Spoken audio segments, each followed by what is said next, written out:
Hello guys, आज हम इस जेंगो के मॉड्यूल में देखेंगे कि आप लिमिट कैसे सेट करते हैं अपनी क्वेरी के ऊपर। लिमिट सेट करने का मतलब है, मान लीजिए कि आपके पास 10 ऑब्जेक्ट्स आए। 10 ऑब्जेक्ट्स का मतलब है 10 रो। आप क्या चाहते हैं, वहां पे दो ही आपको रो दिखानी है। होम पेज पे मान लीजिए सर्विसेज आ रही है। हमने क्या किया, एडमिन के अंदर सर्विसेज ज्यादा ऐड कर दी। ज्यादा ऐड करने का मतलब है, मान लीजिए मैंने 10 सर्विस ऐड कर दी, मगर होम पेज पे हमें 6 ही सर्विस की जरूरत है। तो आप लिमिट को कैसे लगाएंगे, लिमिट को कैसे ऐड करेंगे अपनी क्वेरी के अंदर, ये हम पूरा प्रोसेस क्या करने वाले हैं, क्लियर करने वाले हैं। मतलब आपको लिमिट लगाना है। ऑब्जेक्ट्स जो हम यूज कर रहे थे, model dot objects dot all करके फंक्शन, वहां पे लिमिट के लॉजिक को इंप्लीमेंट करना है। तो आप कैसे लिमिट के लॉजिक को इंप्लीमेंट करेंगे, क्या प्रोसेस होगा, ये सारी चीजें अभी हम क्या करेंगे, प्रैक्टिकली क्लियर करेंगे, जिससे आपके सामने चीजें क्लियर हो और आप इसको यूज कर पाए। तो चलिए स्टार्ट करते हैं। इसको हम प्रैक्टिकली समझते हैं कि आप इसको कैसे इंप्लीमेंट करेंगे। देखिए, ये हमारी वेबसाइट है, मैं आपको बता देता हूं। और यहाँ पे मैंने देखिए अभी 6 यहाँ पे दिखा रखे हैं अभी। जो अपनी सर्विसेज आ रही हैं वो 6 आ रही है। मैं एक बार एडमिन खोल के दिखा देता हूं कि मैंने इसके अंदर 6 सर्विसेज ऐड कर दी हैं। देखिए, यहाँ पे सर्विसेज में चलेंगे और यहाँ पे जाके देखेंगे तो टोटल 6 सर्विसेज मैंने यहाँ पे ऐड कर दी है। अब देखिए, मैंने यहाँ पे भी सर्विसेज को डायनेमिक कर दिया। डायनेमिक करने का लॉजिक क्या था, सेम है। डायनेमिक करने का लॉजिक यही है कि हम इंडेक्स पेज पे उसका डेटा यहाँ पे भेजते हैं और इसको डायनेमिक करते हैं। ये लॉजिक तो हम लगा ही चुके हैं और ऑर्डर बाय भी यूज कर चुके हैं कि आप ऑर्डर बाय के थ्रू डेटा को डायनेमिक कैसे करेंगे। अब आते हैं मेन लॉजिक पे। ये चीज मैंने सर्विसेज पे भी कर रखी है। सर्विसेज पे भी डेटा को डायनेमिक कर रखा है, सर्विसेज डॉट एचटीएमएल पे। यहाँ पे व्यूज पे जाके देखेंगे तो सर्विसेज पे भी क्वेरी लगा रखी है। देखिए, यहाँ पे मैं आपको बता देता हूं। देखिए, सर्विसेज डेटा करके services dot object dot all और ऑर्डर बाय लगा रखा है, सर्विसेज टाइटल, और इसको सर्विसेज वाले पेज पे भी भेज रखा है, डेटा को रेंडर करा रखा है। अब लिमिट पे आते हैं। देखिए, लिमिट लगाने के लिए बहुत सिंपल सा लॉजिक है। अगर आपको अपने ऑब्जेक्ट्स वाली क्वेरी पे लिमिट को लगाना है, जो मॉडल के थ्रू डेटा आ रहा है उस पे लिमिट को सेट करना है, तो आपको यहाँ पे लिस्ट की स्लाइसिंग का फॉर्मूला यूज करना पड़ेगा। बहुत सिंपल है। देखिए, मैं एक ब्राउजर पे जाके, देखिए मैं अभी रिफ्रेश करता हूँ। यहाँ पे रिफ्रेश करेंगे तो यहाँ पे 6 डेटा आ रहे हैं। 6 डेटा आने का रीजन ये है कि यहाँ पे 6 डेटास पड़े हुए हैं, तो 6 डेटा वो अपने को दिखा रहा है। अब लॉजिक ये है कि अपने को यहाँ पे 3 ही दिखाने हैं। अगर अपने को 3 ही दिखाने हैं तो आप कैसे दिखाएंगे, क्या लॉजिक लगाएंगे, क्या प्रोसेस होगा।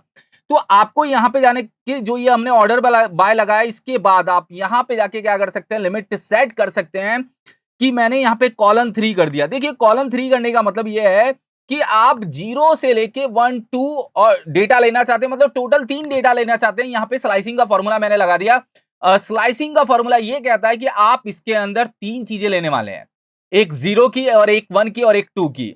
तो 0 कॉलन 3, एक तरह से आप ये रिप्रेजेंट समझिए। 0 कॉलन 3 का मतलब क्या होता है, लिस्ट में अगर आपने लिस्ट को समझा होगा और आप लोगों ने किया होगा तो वहां पे स्लाइसिंग के फॉर्मूले में यही होता है कि अगर हमने कॉलन 3 पास किया तो 0 1 2 डेटा ले आओ आप लिस्ट के अंदर से, बाकी का डेटा छोड़ दो। तो अभी आपको 3 एंट्री दिखने वाली है। शुरू की 3 एंट्री यहाँ पे दिख जाएगी। देखिए, तो यहाँ पे आप नोटिस करिए, यहाँ पे 3 एंट्री आपके सामने क्या हो रही है, दिख रही है। लिमिट लगाने के लिए बहुत सिंपल है। अपने को यहाँ पे स्लाइसिंग का फॉर्मूला क्या कर देना है, अप्लाई कर देना है। जैसे ही आप स्लाइसिंग का फॉर्मूला अप्लाई करेंगे, आपके ऑब्जेक्ट्स की क्वेरी में लिमिट को आप यहाँ पे क्या कर पाएंगे, सेट कर पाएंगे।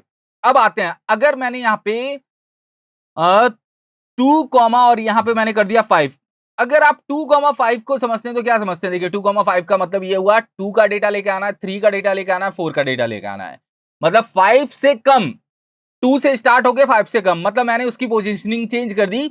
2 कॉलन 5 से आप क्लियर इंडिकेट करिएगा, क्लियर आप रिलेट करिएगा कि 2 3 4 आपका 3 डेटा ही आएगा। यहाँ पे देखिए, मगर डेटा की पोजीशन अलग हो जाएगी और आप यहाँ पे लिमिट को क्या कर सकते हैं, सेट कर सकते हैं। अब देखिए, एक चीज और बता रहा हूं, यहाँ पे लिमिट के अंदर आप माइनस इंडेक्स नहीं देंगे। यहाँ पे नेगेटिव इंडेक्स नहीं देना आप लोगों को। मैं आपको क्लियर कर देता हूं कि मान लो आप पीछे से स्लाइस करते हैं, जैसे जस्ट एग्जांपल के लिए मैंने यहाँ पे लिखा -1 कॉलन कॉलन और यहाँ पे -1, और मैं यहाँ पे जाके क्या करता हूँ, रिफ्रेश करता हूँ, तो ये अपने को एरर देगा। देखिए, ये बताएगा कि नेगेटिव इंडेक्स सपोर्ट नहीं करेगा उसके अंदर। लिस्ट के अंदर करता है मगर इस क्वेरी के अंदर सपोर्टेबल नहीं है, तो आप लोगों को नेगेटिव इंडेक्स यूज नहीं करना है, आपको पॉजिटिव इंडेक्स ही यूज करना है। इंडेक्सिंग की स्टार्टिंग बतानी है, पहुंचना कहां तक है, ये सारी चीजें आपको क्लियर करनी है, जिससे हम इसको क्या कर पाए, इंप्लीमेंट कर पाए। तो यही लॉजिक होता है आपका लिमिट लगाने का, कि आप क्वेरी में लिमिट कैसे लगाते हैं। देखिए, ये लिमिट को आप उससे रिलेट करिएगा, ये सेलेक्ट क्वेरी का ही पार्ट है। बस हम क्या कर रहे हैं, जेंगो के सिंटैक्स को यूज कर रहे हैं। जेंगो अपने को जो सिंटैक्स दे रहा है उसको यूज करते हुए इस लिमिट को हम इंप्लीमेंट कर रहे हैं। आगे चल के मैं आपको डेटाबेस की क्वेरी, रॉ क्वेरी का भी यूज करके दिखाऊंगा, जहां पे आप अपने अकॉर्डिंग क्वेरी को लगाएंगे। सेलेक्ट स्टार फ्रॉम टेबल का नाम ऐसे करके देंगे और उसमें आप लिमिट को भी सेट करेंगे कि आप लिमिट कैसे सेट कर पाते हैं।